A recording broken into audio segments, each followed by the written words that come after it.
Fala pessoal, beleza? Sejam muito bem-vindos ao canal de Resenhas dos Perdidos no Tempo. E hoje é dia da gente seguir viagem, sempre mirando no horizonte para explorar Tordesilhas, Sabres e Caravelas, segunda edição, um RPG nacional da Universo Simulado que a gente está explorando aqui no canal. Vamos aqui no livro base capítulo a capítulo, sempre tentando identificar os pontos mais importantes, mais relevantes da lore do sistema, para dar uma ideia geral para vocês de como é que funciona o jogo, beleza?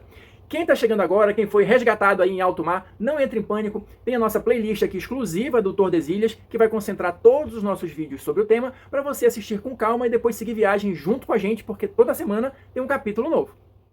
Então olha só, pessoal, hoje a gente vai entrar aqui no capítulo 1 do livro, né? Extravagantes Heróis de Tordesilhas. Aqui a gente vai ter, basicamente, o processo de criação de personagem e algumas informações já iniciais a respeito do cenário e de qual é a proposta do jogo, qual é o clima do jogo, qual é a sensação que você deve tentar passar para os jogadores se você estiver narrando, e se você vai jogar, qual é o clima que você tem que estar em mente quando você for criar o seu personagem aqui de Tordesilhas, beleza? Olha só, eu vou ler um trechinho aqui do livro que eu acho que dá uma ideia geral de qual é o clima do jogo, olha só. A Era das Trevas se faz pretérita. Os dragões não governam mais os céus e o grande vampiro está morto. Os primeiros signos de um novo tempo se descortinam no horizonte. Uma era das luzes, forjada pela magia, aço, pólvora e ousadia, onde a navegação se faz pelo fantástico. Se queres um lugar nessa tripulação, importa que me acompanhe numa breve caminhada por este admirável mundo novo. Ou seja, na verdade, pelo que eu entendo até agora, é uma grande mistura de referências aqui, seja de grandes navegações, de pirataria, de capa-espada, de universos fantásticos, de magia, de ousadia, que eu acho que é um dos temas principais aqui do jogo, né? Então, aqui a gente vai ter nosso primeiro contato com os tipos de personagens que podem ser criados aqui, ou melhor dizendo, qual é o processo de criação desses bravos aventureiros. É isso que a gente vai começar a ver a partir de agora. Avançando aqui um pouquinho, e ainda falando da questão das informações gerais, eu achei bem interessante, olha, esse capítulo, ele traz um quadro aqui, né, dizendo aquilo que toda marujada sabe, que são algumas informações gerais, iniciais, né, para você já entrar no clima do jogo. Então eu vou selecionar aqui algumas informações para tentar passar para vocês essa ideia aqui. Olha só, o ano é 1644, planeta Atos ou Terra, tá? A magia existe e seu poder simula o universo. O mundo é uma incógnita e não existem certezas. O ouro move o mundo e escraviza a todos que o louvam. As especiarias são itens mágicos comercializados em feiras. A pólvora e o aço tornaram as armas mais eficientes, leves e mortais. A Trindade Santa é composta pelos deuses Mitra, Beelzebu e Branwen. A Santa Igreja tornou-se uma instituição tão poderosa quanto corrupta. Será o fim do mundo quando o Leviatã despertar das profundezas do oceano. Existem muitos povos, como curupiras, elfos, anões, ébanos, puks e sereianos. O mapa mundi não está definido. Existem muitos territórios fantásticos por descobrir. E, só para a gente fechar aqui, né, as informações iniciais, o Tratado de Tordesilhas, que dá nome ao jogo, dividiu a exploração naval entre os reinos de Lusitã e Castélia. As demais nações reagiram lançando seus navios piratas ao mar. Seguindo adiante, depois dessas informações gerais que tentaram contextualizar um pouquinho aqui o cenário do Tordesilhas, o livro tem um tópico que diz assim: o que se espera desta gente? Eu entendo isso aqui também como algumas informações gerais, mas no sentido de você entender um pouquinho como é que funciona essa sociedade para você fazer um personagem que se encaixe nisso aí, né? Então, quais são os valores, quais são os comportamentos mais comuns ou aceitos nessa sociedade, enfim, como é que ela funciona numa visão geral. Então, o livro vai trazer aqui algumas dessas características e vai, claro, discorrer um pouquinho sobre cada uma delas. Eu vou só citar aqui para dar uma passada geral para vocês. Então, olha só. A primeira, audácia, né? Então, seja vibrante, galante e, acima de tudo, audaz. Chute a porta, duelo pendurado em cordas. Então, para ter uma ideia aqui de como é que funciona a ação no jogo, né? Estilo, né? Lembra, se a gente está aqui falando da era da pirataria e tudo mais, a gente está falando aqui de batalhas navais, de você se pendurar na corda, de você rasgar a vela do navio, esse tipo de coisa. Você tem que ter estilo, lutar com estilo. A ação precisa ter um diferencial ali, ser bonita, será mirabolante ou alguma coisa nesse sentido, pelo menos na minha opinião.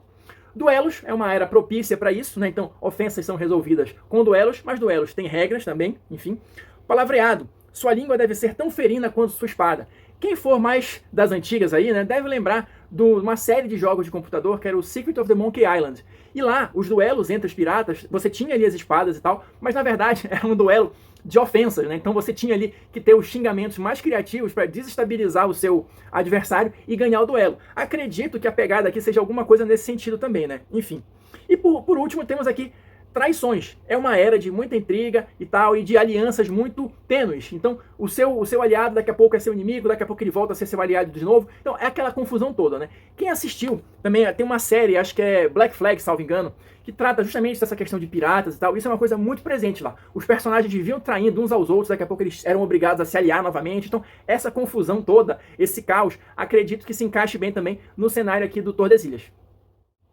Avançando aqui no capítulo, a gente vai ter justamente, olha, a criação dos protagonistas, tá? A gente vai dar uma passada geral aqui por ela, mas claro, no momento apropriado, a gente vai ter outros capítulos que vão esmiuçar, que vão detalhar mais as características que são colocadas aqui nesse processo de criação de personagem, tá? Mas, linhas gerais, são 6 passos para você criar o seu personagem, e o primeiro deles é justamente você escolher o seu arquétipo, tá? O jogo traz aqui 6 arquétipos: arauto, arcanista, astuto, bruto, santeiro e mosqueteiro. Vamos ver cada um deles no momento apropriado, tá? Mas o detalhe é o seguinte: você pode escolher, ou se você quiser, você pode sortear também, né? Temos regrinhas aqui para criação de personagens aleatórios, então você pode jogar um D6 e sortear qual vai ser o seu arquétipo. Outro momento, né, outra etapa seria justamente a escolha do povo. Você também tem a opção de escolher ou de sortear, mas no caso aqui você vai sortear jogando um D20, porque são 10 povos jogáveis aqui no livro base do Tordesilhas, tá? Quais são eles? Anão, brucutu, curupira, ébano, elfo, fairen, humano, pequenino, puc e sereiano. Também vamos explorar cada um deles no momento certo, tá? A terceira etapa vai ser justamente relacionada à questão dos atributos. E aqui a gente tem atributos velhos conhecidos dos jogadores de RPG mais experientes, que são carisma, constituição, destreza, força, inteligência e sabedoria. O detalhe diferente aqui, pelo que eu estou entendendo, você não vai ter aquele número e o bônus associado. Você já tem aqui, olha, direto os bônus. Então, pelo que está dito aqui nessas primeiras informações, você vai distribuir os valores de 0, mais 1, mais 1, mais 2, mais 2 e mais 3 entre os atributos, tá? Ou, se você quiser, você pode sortear também, né, os atributos. Ou melhor dizendo, os modificadores, né? Porque aqui você vai ter uma tabelinha, olha, você vai jogar um D6 e dependendo do resultado, você atribui cada um desses modificadores ao seu atributo específico. Seguindo adiante aqui para as últimas 3 etapas, né, do processo de criação de personagem, a gente vai ter aqui a etapa 4, que são os parâmetros, tá? Isso aqui são outras características adicionais para você fechar a criação do personagem, que vão ser descritores. Você pode, de novo, sortear ou escolher na tabela 3 descritores que te fazem único, falho, verossímil e divertido. Ou seja, características extras que vão justamente dar uma cara, dar uma personalidade para o seu personagem. Só para exemplificar aqui, olha, tá aqui a tabela dos descritores, então eu vou citar aqui alguns para vocês. A gente tem aqui, olha, por exemplo, amnésia. Não se lembra do passado. Dívida. Deve muito dinheiro para alguém poderoso e perigoso. Impostor. Assumiu uma identidade falsa. Está infiltrado ou finge ser algo que não é. Que mais? Óculos. Você tem imensa dificuldade em enxergar sem a ajuda de óculos ou monóculo. Ou seja, diferentes tipos de características que vão dar, de fato, uma personalidade única, um gostinho especial para o seu personagem, beleza? Outro desses parâmetros é a questão dos idiomas, tá? O que o livro diz aqui? Você começa o jogo, né, sabendo falar latim, a língua do seu povo e uma quantidade de idiomas extras igual ao seu carisma. E aí tem uma tabelinha de idiomas também para você escolher aqueles que você acha que tem mais a ver com o seu personagem, para ele já começar o jogo sabendo falar essas línguas, beleza? Você vai ter também aqui a questão, claro, dos pontos de vida, que vão ser determinados pela seguinte fórmula: 10 mais a constituição, mais a armadura, mais um bônus do povo, se houver, mais um bônus do arquétipo, se houver. Lembrando que a gente vai provavelmente voltar a esses temas nos devidos momentos, tá? Por fim, o último desses parâmetros aqui vai ser o triunfo. Eu vou ler o trechinho aqui para vocês. Triunfo são pontos gastos para acionar características e manobras. Você começa o dia com um D3 triunfos. Eu imagino que sejam tipo aqueles pontos, né, de bônus, pontos especiais ali que você vai gastar justamente para poder fazer essas manobras que eu estou entendendo aqui como ações especiais, beleza? Na quinta etapa do processo de criação de personagem, a gente vai ter aqui o que ele chama de personalização. E você vai escolher uma das opções aqui. Mais 2 magias, claro, essa aí é apenas para os personagens que sejam conjuradores. Você pode ganhar uma prótese ou uma tatuagem mística. Você pode ganhar mais 2 pontos de vida, tá? E aí você pode comprar essa personalização várias vezes, talvez provavelmente quando você avançar de nível, né? Você pode ganhar mais um triunfo, tá? E você pode, por fim, ganhar uma característica de uma especialização ou do seu povo. Isso aqui para dar aqueles toques finais ali do personagem. E a sexta e última etapa é referente aos equipamentos. Você vai começar com uma quantia igual a 15, mais uma moeda de ouro por nível para comprar os seus equipamentos. Ou seja, inicialmente ali no primeiro nível você vai ter 16 moedas à sua disposição para equipar o seu personagem, equipar o seu pirata. Avançando aqui, o livro vai trazer, olha, um tópico falando sobre habilidades, características e proficiências. O que significa isso? Olha lá, proficiências refletem o que você faz de melhor. Vão somar 2 no atributo para uma determinada tarefa. Aqui a gente vai ver, isso aqui eu já vi no capítulo seguinte, a gente vai falar já com detalhes de quais são as proficiências, tá? Mas só para dar aquela primeira informação, ela vai ser, em termos de lore, em termos de construção do personagem, o que você faz melhor. Em termos de mecânica, ela vai somar 2 ao atributo que esteja ali relacionado para uma determinada tarefa, beleza?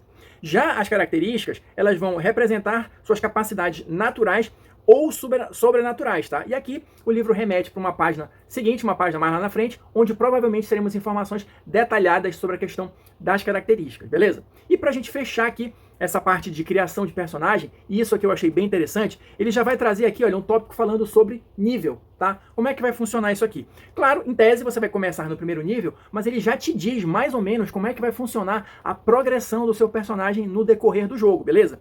E olha só, tem um detalhe que eu achei interessante aqui. Ele vai dizer, olha, nos níveis 1, 4 e 8, você melhora o seu arquétipo, você vai melhorar características relacionadas ao seu arquétipo. No segundo, no sexto e no 10º nível, você ganha mais um para distribuir entre os seus atributos. E por fim, nos níveis ímpares, 1, 3, 5, 7 e 9, você vai ter a personalização, onde você vai escolher uma das opções da etapa 5, que a gente falou lá, né, para melhorar no seu protagonista. Então aqui, de uma maneira geral, ele já diz, de uma forma simples e direta, como é que funciona a questão da progressão. Então é só, cada vez que você avançar de nível, você consultar aqui para ver se você está num nível que lhe permite ganhar alguma dessas características de avanço, vamos chamar assim. Mas por enquanto é só, pessoal. Vou ficando por aqui. Espero que vocês estejam curtindo aqui a nossa viagem no Tordesilhas, Sabres e Caravelas. Quem quiser continuar com a gente, já se inscreve aí no canal, ativa o sininho. No próximo vídeo, olha, a gente vai entrar no capítulo 2, que vai tratar justamente dos arquétipos. Aqueles 6 arquétipos que eu li para vocês, a gente vai começar a destrinchar e aprender mais detalhes sobre eles, beleza? No mais, quem assistiu até aqui, muito obrigado. Deixa aí seu like, seus comentários, que são sempre importantes para a gente continuar trocando ideias. E a gente se encontra na próxima resenha.